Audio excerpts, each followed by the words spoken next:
چناب میں شیر شاہ کے مقام پر پانی انتہائی خطرے کے لیول سے اوپر، ستنائی کینال میں شگاف ملتان کے لیے 24 گھنٹے اہم۔ ملتان میں ستنائی کینال میں ہیڈ ستنائی سے آنے والے پانی کے دباؤ سے شگاف بڑھنے سے بستی کھوکھرا سمیت بہت بڑی آبادی زیر آب آ گئی۔ انتظامیہ کا کہنا ہے کہ ستنائی کینال میں گنجائش سے 4 گنا زیادہ پانی آ چکا ہے۔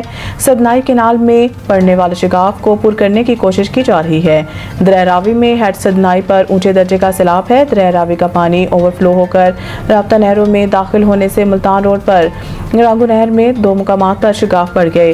رانگو نہر کے شگاف سے درجنوں آبادیاں زیر آب آ گئی ہیں۔ ستنائی لنک کینال کے رانگو نہر کے شگاف کو پر کیا جا رہا ہے۔ دریا چناب میں پانی کی سطح میں مسلسل اضافہ ہو رہا ہے۔ سیلابی ریلا ملتان کی حدود سے گزر رہا ہے، جس کی وجہ سے اکبر فلڈ بند پر پانی کا دباؤ ہے۔ اس حوالے سے محکمہ انہار پنجاب کا کہنا ہے کہ اکبر فلڈ بند پر پانی کی سطح 414 فٹ ہو گئی ہے۔ اکبر فلڈ بند پر پانی کی سطح 417 فٹ تک پہنچنے پر ہیڈ محمد والا پر شگاف ڈالا جائے گا۔ پانی بڑھنے سے اکبر پور، علمدی سورا، بندہ سندیلا، بستی بخشوالا، بستی کوتوال مکمل ڈوب گئی۔ محکمہ انہار کا بتانا ہے کہ ملتان میں شیر شاہ کے مقام پر پانی کا گیج 394 فٹ پر پہنچ گیا ہے۔ شیر شاہ پر 395 پر گیج آنے پر پانی شیر شاہ پل کراس کر جائے گا۔ بورے والا، میلسی کے نشیبی علاقوں سے 95% انخلا مکمل کر لیا گیا۔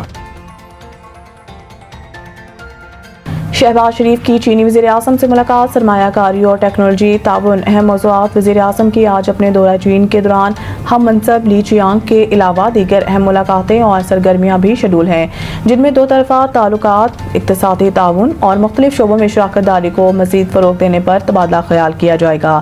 اس کے علاوہ وزیر اعظم شہباز شریف چین کے وزیر انفارمیشن ٹیکنالوجی انڈسٹری لی لیچنگ سے بھی ملاقات کریں گے، جس میں انفارمیشن ٹیکنالوجی اور صنعتی شعبے میں تعاون بڑھانے کے امکانات زیر غور آئیں گے۔ وزیر اعظم شہباز شریف آج بیجنگ میں پاک چین بزنس ٹو بزنس سرمایہ کاری کانفرنس کے دوسرے ایڈیشن کی بھی صدارت کریں گے۔ یہ کانفرنس گزشتہ سال جون 2024 میں شنزین میں وزیر اعظم کے زیر صدارت ہونے والے پہلے ایڈیشن کے نتائج کا جائزہ لے گی اور آئندہ کے لیے مشترکہ سرمایہ کاری کاروباری منصوبوں کا لائحہ عمل طے کرے گی۔ شہباز شریف کے اس دورے کو پاکستان اور چین کے درمیان اقتصادی تجارتی تعلقات کو مزید مستحکم بنانے کے لیے نہایت اہم قرار دیا جا رہا ہے۔ پاکستان اسٹاک ایکسچینج میں مسلسل تیسرے دن تاریخ ساز تیزی، انڈیکس نئی بلند ترین سطح پر بازار حصص میں مسلسل تیسرے روز زبردست تیزی کے دوران غیر معمولی اتار چڑھاؤ دیکھا گیا اور مارکیٹ کے آغاز پر انڈیکس 836 پوائنٹ اضافے کے ساتھ بڑھ کر 1,53,038 پوائنٹس کی نئی بلند ترین سطح پر پہنچ گیا۔ بعد ازاں تیزی کا رجحان مزید بڑھا اور انڈیکس 1,084 پوائنٹ اضافے سے 1,53,286 پوائنٹ کی نئی بلند ترین سطح کو چھو گیا۔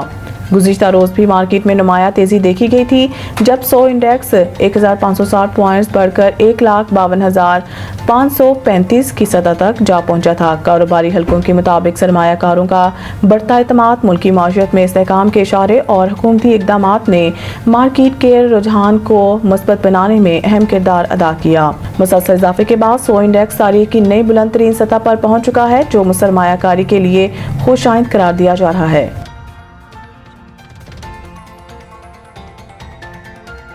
فلسطینی چیف جسٹس اور امام مسجد اقصی کی پاکستان آمد، وفاقی وزیر مذہبی امور سے ملاقات۔ وفاقی دارالحکومت میں ہونے والی اس اہم ملاقات میں امام مسجد اقصی اور امام مسجد ابراہیمی بھی شریک تھے۔ فلسطینی وفد نے پاکستان میں سیلاب متاثرہ علاقوں میں جانی مالی نقصان پر افسوس کا اظہار کرتے ہوئے پاکستانی عوام سے ہمدردی کا اظہار کیا۔ اس موقع پر سردار محمد یوسف نے کہا ہے کہ ملت فلسطین کی حمایت دین، نسل، عقیدہ اور ثقافت سے بالاتر ہو کر ایک انسانی اخلاقی فریضہ ہے۔ انہوں نے غزہ میں جاری اسرائیلی فوج کے ہاتھوں فلسطینیوں کے قتل عام اور مقدسات کی پامالی کی شدید مذمت کرتے ہوئے کہا ہے کہ پاکستان ہر حال میں فلسطین کی سیاسی، اخلاقی اور سفارتی حمایت جاری رکھے گا۔ وفاقی وزیر نے بتایا ہے کہ وزیر اعظم شہباز شریف کی ہدایت پر غزہ کے مظلوم عوام کے لیے امدادی سامان روانہ کیا جا رہا ہے۔ قاضی القضات فلسطین ڈاکٹر محمود الحباج نے پاکستان کی مستقبل کی حمایت پر اظہار تشکر کرتے ہوئے کہا ہے کہ غزہ میں جاری مظالم پر عالمی سطح پر مؤثر آواز بلند کرنے پر ہم پاکستان کے شکر گزار ہیں۔